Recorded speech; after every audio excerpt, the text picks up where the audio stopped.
जी, अस्सलाम वालेकुम बेटा। आज का जो हमारा टॉपिक है, वो हमने पढ़ना है फ़िज़िक्स के बारे में।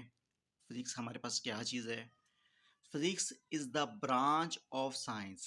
फ़िज़िक्स जो है, वो हमारे पास ब्रांच है साइंस की।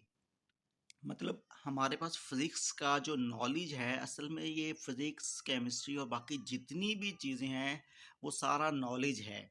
नॉलेज है, किसका है और किससे ताल्लुक़ रखता है, वो हमने पढ़ना है। अब देखो बेटा, फिजिक्स जो है, physics is the branch of science. Physics branch है साइंस की।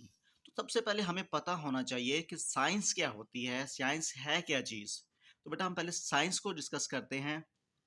देखो बेटा, साइंस क्या है हमारे पास? ऑल द नॉलेज, कि जितना भी इल्म हासिल किया गया है, गेट थ्रू ऑब्जर्वेशंस, कि जितना भी इल्म या जितना भी नॉलेज हम किसी चीज़ के बारे में ऑब्जर्वेशन से हासिल करते हैं। उसके बाद हाइपोथेसिस होता है मफरूज़ा, फ़र्ज़ कर लेना, कि जब भी हमने किसी चीज़ के बारे में इल्म हासिल करना है, तो सबसे पहले उसको ऑब्ज़र्व करके दिखाना है। उसके ऊपर ऑब्ज़र्वेशंस होनी चाहिए कि ये प्रॉब्लम या जो भी सिचुएशन है या जो चीज़ हमारे पास कोई मामला हो रहा है, ये कैसा है। उसके बारे बारे में हमने सबसे पहले ऑब्ज़र्वेशंस करनी है कि ये मामला कैसे हो रहा है, ठीक है? अब देखो बेटा, जिस तरह मैं सपोज़ कहता हूँ कि ये एक आपके पास एक मैटर है या कोई आपके पास एक कार है, अब ये पुश हो रही है, ठीक है? तो ये आगे की तरफ चलती जा रही है। अगर इसी को मैं ऊपर से पुश करता हूँ, तो ये अब क्या है, ये वहीं पे स्टेबल है। तो सबसे पहले साइंस इस चीज़ को मानती है, इसके बारे में डिस्कस करती है कि सबसे पहले हमें ऑब्जर्वेशंस होनी चाहिए। ऑब्जर्वेशंस क्या हैं कि ये आपके पास गाड़ी है, इसको पुश किया जा रहा है और ये आगे की तरफ जा रही है। तो ये हमने सबसे पहले ऑब्जर्व करना है और जब इसको छोड़ते हैं तो वापस आ रही है। आखिर क्यों? ऐसी क्या चीज़ है कि जो इसको वापस लेके आ रही है?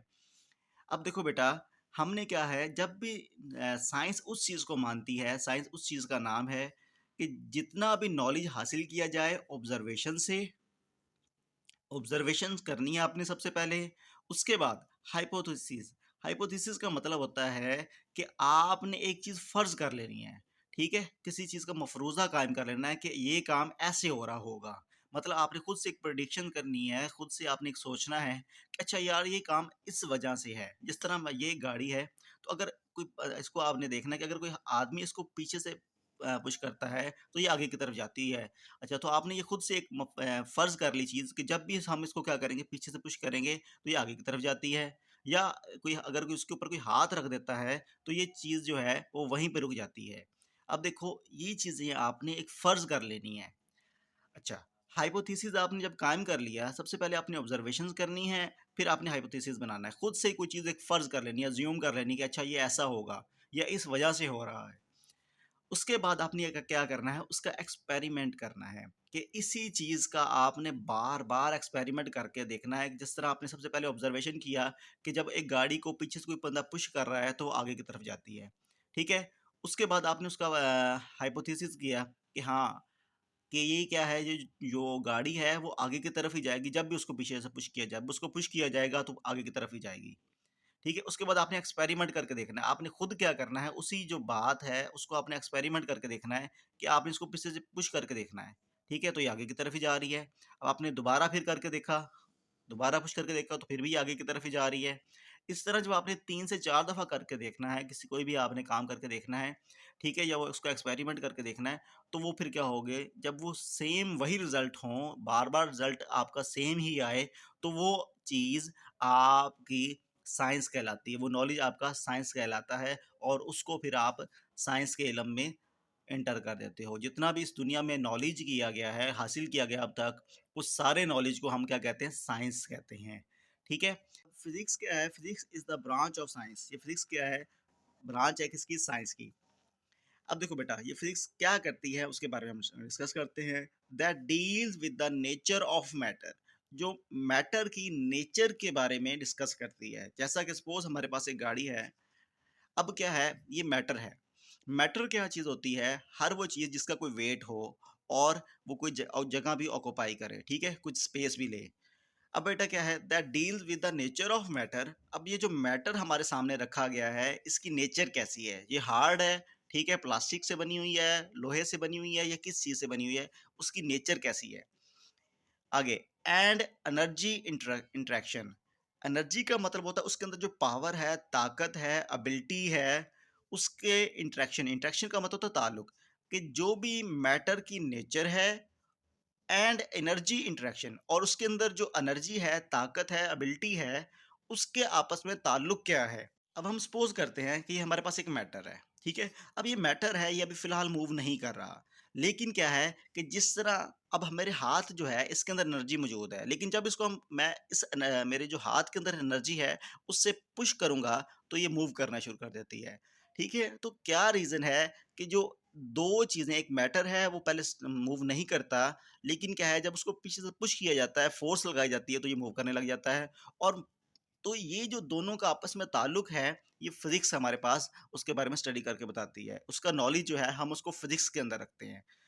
तो ये हमारे पास क्या है, अब देखो यहाँ पे अगर हम यही गाड़ी है, सपोज अगर पीछे से पुश करेंगे तो ये आगे की तरफ जाती है, और इसको जब ऊपर से पुश करेंगे तो ये मूव नहीं करती। तो इसकी रीज़न क्या है पीछे, वो सारी हम जो रीज़न है वो हम फिजिक्स के अंदर पढ़ते हैं। जी, अब हम पढ़ते हैं importance of physics. Importance of physics यानी कि फिजिक्स की हमारी लाइफ के अंदर इम्पोर्टेंस क्या है। Physics is the fundamental of all science, कि इस दुनिया का जितना भी नॉलेज है उसका जो फंडामेंटल है यानी कि बुनियादी बात जो है वो कौन सी है, वो फिजिक्स है। कि जितनी भी इस दुनिया की जो साइंस का जो नॉलेज है उसके अंदर फिजिक्स का इन्वॉल्व बहुत ज़्यादा है। मतलब कि अगर हमारे पास if we have to study, कि अगर हमें किसी चीज़ को स्टडी करना है, बायोलॉजी, फिजिक्स, केमिस्ट्री, कि अगर हमने बायो, फिजिक्स और केमिस्ट्री को भी स्टडी करना है तो उसके अंदर भी फिजिक्स का इन्वॉल्व बहुत ज़्यादा है। जैसा कि हम, अब जैसे कि एग्जांपल लेते हैं इसकी हम, कि ये बायोलॉजी है, ठीक है। आपकी जो बायो है उसके अंदर फिजिक्स का क्या रोल है। Biology uses laws of physics, कि हमारी जो बायो है वो फिजिक्स के लॉज को इस्तेमाल करती है। और फ्लड मूवमेंट, फ्लड का मतलब होता है जो भी एक सैलाब है या कोई भी एक मादा है जो फ्लड की शक्ल में है, सैलाब की शक्ल में है, जो मूव कर रहा है। To understand the flow of blood, कि जितना भी हमारे पास सैलाब है, फ्लड है, वो जब मूव करता है तो उसकी नेचर को हम स्टडी करते हैं, वो आता है फिजिक्स के अंदर। अब उसी को हम लेके हम जो है वो स्टडी करते हैं फ्लो ऑफ ब्लड, कि जो हमारे पास ब्लड, हमारी जो जिस्म के अंदर ब्लड है वो किस तरह फ्लो करता है, through heart, arteries and veins. ठीक है, कि वो जो हमारा ब्लड है वो हार्ट, आर्टरीज और वेन्स के अंदर किस तरह मूव करके दिखाता है। ठीक है, तो ये सारा जो है हम किसके प्रिंसिपल्स हैं, ये सारे जो प्रिंसिपल्स हैं वो फिजिक्स के हैं। ये फिजिक्स के प्रिंसिपल्स हैं जिनको हम क्या करते हैं, यूज़ करते हैं, और हमारी जो बॉडी के अंदर ब्लड मूव कर रहा है उसको अंडरस्टैंड करने के लिए, यानी कि वो हमारे दिल के अंदर आर्टरीज और वेन्स के अंदर किस तरह मूव करता है।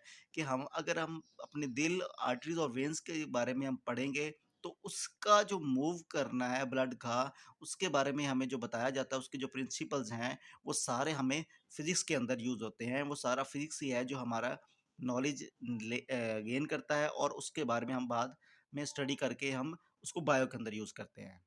तो इसी तरह अगर हम उसकी केमिस्ट्री की बात करें तो मूवमेंट ऑफ इलेक्ट्रॉन्स, कि हमारे पास जो इलेक्ट्रॉन्स हैं किसी एटम के अंदर, न्यूक्लियस होता है और उसके बाहर जो इलेक्ट्रॉन्स रिवॉल्व कर रहे होते हैं, उसकी स्पीड कितनी है, उनकी स्पीड को कैलकुलेशन करने के लिए, स्पीड की कैलकुलेशन करने के लिए हम फिजिक्स को यूज़ करते हैं। ठीक है, तो मूवमेंट ऑफ इलेक्ट्रॉन जो है उसकी जो स्पीड अगर हमने कैलकुलेट करनी है वो किससे करेंगे, वो फिजिक्स के रूल्स होते हैं जिनको फॉलो करते करते हम केमिस्ट्री की जो एटम के इलेक्ट्रॉन्स की मूवमेंट है उनको हम क्या करते हैं, स्टडी करते हैं। इसी तरह प्लस रिएक्शन ऑफ एलिमेंट्स, कि जब एक एलिमेंट है वो रिएक्ट करता है किसी दूसरे एलिमेंट के साथ तो वो किस तरह रिएक्ट करता है। ठीक है, उसकी जो नेचर है, उसकी रिएक्शन की स्पीड है, वो सारी हम चीज़ें जो हैं वो केमिस्ट्री की हैं, जो कि हम स्टडी किसके रूल्स को लेके करते हैं, वो फिजिक्स के रूल्स को लेके करते हैं। जी, तो अब हमारे पास जब हम फिज़िक्स को स्टडी करते हैं, तो फिज़िक्स के स्टडी करने के लिए कुछ रूल्स बनाए गए हैं। उन फिज़िक्स के रूल्स को हम स्टडी करते हैं, और वो रूल्स की जो सबसे पहले है, बेसिक्स है, वो क्या है, फिज़िकल क्वांटिटी। कि फिज़िकल, हम किस चीज़ को फिज़िक्स की क्वांटिटी लेंगे। क्वांटिटी का मतलब होता है मिकदार, कि हम किस चीज़ को फिज़िक्स के अंदर लेंगे, क्वांटिटी, किस क्वांटिटी को हम फिज़िक्स के अंदर ले सकते हैं और किस क्वांटिटी को फिज़िक्स के अंदर नहीं ले सकते। तो जिस क्वांटिटी को हम फिजिक्स के अंदर ले सकते हैं उसको बोलते हैं फिजिकल क्वांटिटीज़। ठीक है, जिस क्वांटिटी का मतलब होता है कि कोई चीज़ कितनी है, जैसा कि कोई चीज़ लेंथ लंबी कितनी है, मोटी कितनी है, ठीक है, उसके अलावा बड़ी कितनी है, ठीक है, और किस तेज़ी से जा रही है, कितनी देर में जा रही है। तो जिस चीज़ के साथ भी हम क्वांटिटी, वो चीज़ होती है जिस चीज़ के साथ हम ये यूज़ कर सकें वो कितनी है, हाउ मच समथिंग इज़। जिस चीज़ के साथ भी हम ये लगा सकें ये चीज़ कितनी है, वो आपकी क्वांटिटी कहलाती है। तो फिजिकल क्वांटिटीज मतलब फिजिक्स के अंदर किस क्वांटिटी को हम ले सकते हैं वो आपकी फिजिकल क्वांटिटी है। जिस चीज़ को भी हम फिजिक्स के अंदर यूज़ कर सकते हैं क्वांटिटी को, वो आपकी फिजिकल क्वांटिटी कहलाती है। जैसा कि suppose all the measurable quantities are called physical quantities, कि जितनी भी इस दुनिया की चीज़ों को हम मेजर कर सकते हैं, जिन क्वांटिटीज़ को हम मेजर कर सकते हैं वो आपकी फ़िज़िकल क्वांटिटी कहलाती है, जिनको हम मेजर किया जा सकता है। जिन क्वांटिटीज़ को भी मेजर किया जा सकता है वो आपकी फ़िज़िकल क्वांटिटी कहलाती हैं। जैसा कि क्वांटिटीज़ लाइक लेंथ है, लेंथ का मतलब कोई चीज़ लेंथ ही कितनी है, अब देखेंगे ये लाइन है ये कितनी लंबी है, ठीक है, उसको हम कैलकुलेट कर सकते हैं। ठीक है, तो ये क्या है, एक फिजिकल क्वांटिटी है। मैस है, कोई चीज़ भारी कितनी है, अब ये देखो ये भारी कितनी है, ठीक है, तो इसका कुछ ना कुछ मैस है, तो वो क्या है, एक आपकी फिजिकल क्वांटिटी है, उसको हम मेजर कर सकते हैं। टाइम है, टाइम मतलब एक लम्हा है, दो चीज़ों के दरमियान, दो पॉइंट्स के दरमियान कितनी देर में आप जाते हैं, ठीक है, तो वो आपका टाइम है, उसको कैलकुलेट कर सकते हैं कि यहाँ से मुझे सपोज ये लाइन ड्रॉ करने में मुझे कितना टाइम लगा है, ठीक है, तो उसको कैलकुलेट किया जा सकता है।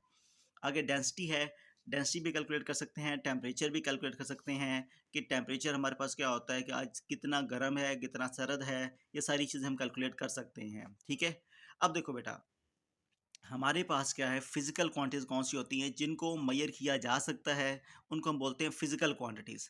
अच्छा, और नॉन मेजरेबल क्वांटिटीज़, जिस तरह के अब हमारे पास क्या है, नॉन, जिसको हम फिजिक्स के अंदर नहीं लेते, वो कौन सी हैं, फीलिंग्स हैं। आपकी फीलिंग्स है कि आपको मतलब गुस्सा आ रहा है, ठीक है, आपको मतलब कि शर्म आ रही है, आपको ज़्यादा प्यार आ रहा है, तो ये सारी चीज़ें हैं नॉन मेजरेबल हैं, ठीक है, जिनको हम मेजर नहीं कर सकते, हम इनको हम फिजिक्स के अंदर नहीं लेंगे। ठीक है, शेडो है, हाउ ब्राइट